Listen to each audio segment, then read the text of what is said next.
নমস্কার বন্ধুরা, আমি পল্লবী। আশা করি আপনারা ভালো আছেন। নতুন একটি ব্লগে আপনাদের সকলকে স্বাগত জানাই। আর দেখুন, এই হালকা হালকা একটু গরম পড়তেই ফুলের গাছগুলো ফুলে ফুলে ভরে উঠেছে। ফেব্রুয়ারি মাসে এমনিতেও প্রচুর পরিমাণে গোলাপ ফুল হয়। আর দেখুন, এখন প্রত্যেকটা গোলাপ গাছে একদম থোপা থোপা হয়ে ফুলের একদম সমাহারে ভর্তি। প্রত্যেকটা রঙের ফুল গাছে একটি না একটি ফুল তো আছে। আর এই হলুদ গোলাপটা তো এত বড় হয়ে ফুটেছে, এই ক্যামেরায় এটা জাস্টিস করতে পারছে না। গাছগুলো এত সুন্দর লাগছে, দেশি গোলাপ থেকে শুরু করে হাজারি গোলাপ, তার থেকে ছোট ছোট যে মিনি গোলাপ, বড় সাইজের মেগা সাইজের গোলাপ, সমস্ত গাছগুলো একদম ফুলে ফুলে ভর্তি। আবরাকাডাবরাটাতেও প্রচুর ফুল এসেছিলো, কিন্তু আস্তে আস্তে দেখছি এগুলো ঝরে যাচ্ছে। আর এই দেশি গোলাপটা দেখুন, প্রত্যেক দিন না হলেও 14টা-15টা করে ফুটছে। আর এই দুদিনের মধ্যেই সব ঝরে পড়ে যাচ্ছে। যেমন সুগন্ধ তেমন সুন্দর দেখতে। আর ফুলগুলোর সাইজগুলো হয়েছে ভারী সুন্দর। যদি আর কিছুটা ঠান্ডা থাকতো হয়তো আরও কিছুদিন থাকতো, আর দেখতে খুব সুন্দর লাগতো। কিন্তু এর মধ্যেই দেখছি গরমেতে এর সাইডগুলো একদম জ্বলে চলে যাচ্ছে।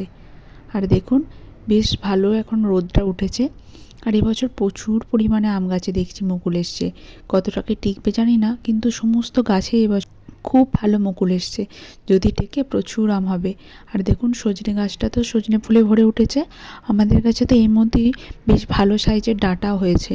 প্রতিদিনই ঘুরিয়ে ফিরিয়ে বিভিন্ন রকমের পোস্ত বলুন, ডাঁটা আলু বেগুনের তরকারি বলুন, বা ডাঁটা চচ্চড়ি, সমস্ত কিছুই খাওয়া হচ্ছে।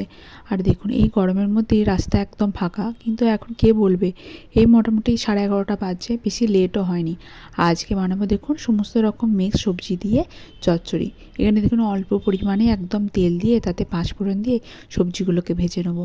এই তার চচ্চড়িটা বানাবো মাছের মাথা দিয়ে। মাছের মাথার সঙ্গে মাছের তেল বেশ অনেকটা পরিমাণে আছে, তাই এখন থেকে প্রচুর বেশি পরিমাণে তেল দিলাম না।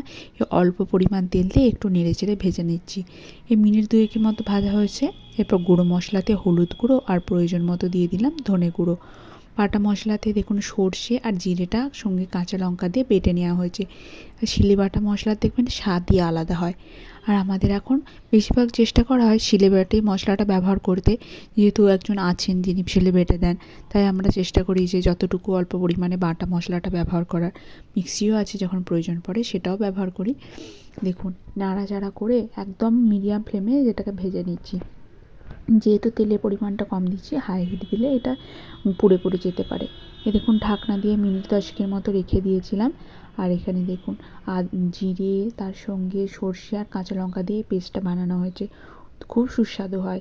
দেখুন, বাটা মশলা এখন শিলে বাটবেন, দেখবেন খুবই সুস্বাদু হয়।